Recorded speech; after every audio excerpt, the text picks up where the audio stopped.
Democracy is about owning our destiny as Filipinos. The business of election is not only the business of COMELEC, it is the business of everyone. In democracy, ito'y nangyayari kapag may kakayanan tayong maglabas ng ating tinig, ng ating saloobin, at ng ating pagpili. And that's voting.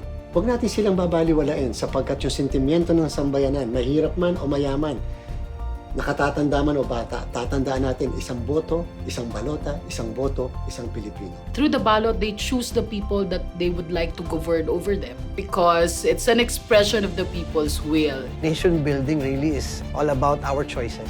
Ang pagboto ay pagpili. Kung sino ang pinili mo, yun magiging ang lipunan mo.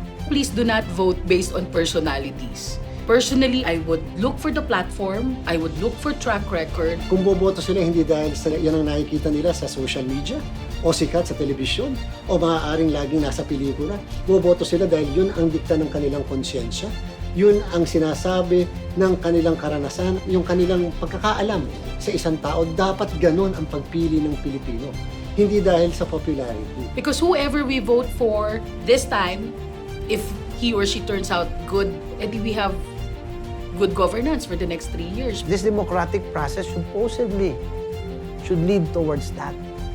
A betterment of the lives of others. Ang laging tinuturo ng simbahan, biyaya lang ng Diyos sa atin yan. Huwag natin sasayangin. We are stewards. Stewards ng mga biyaya ng Diyos. Yung mga irregularities outside of the machines, yan ang ingatan ng ating mga kababayan. At ano yan? Vote buying. Paano ka magkakaroon ng tunay na leader kung ang balota pala at ang boto ay base lang sa natanggap na pera, natanggap na pangako, natanggap in kind or in kinds ng mga kababayan natin? That's not democracy.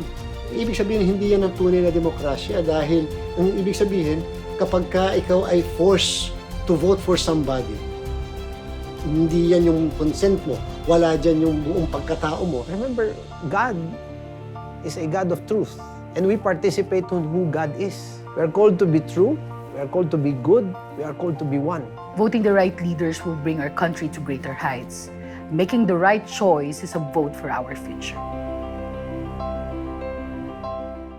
When we vote with integrity, we're not only fulfilling our duty as citizens, but also stewards of God's guidance. We seek leaders who will uplift, unite, and protect, making choices that resonate with the principles of faith, hope, and love. Vote for the future. Vote for our nation.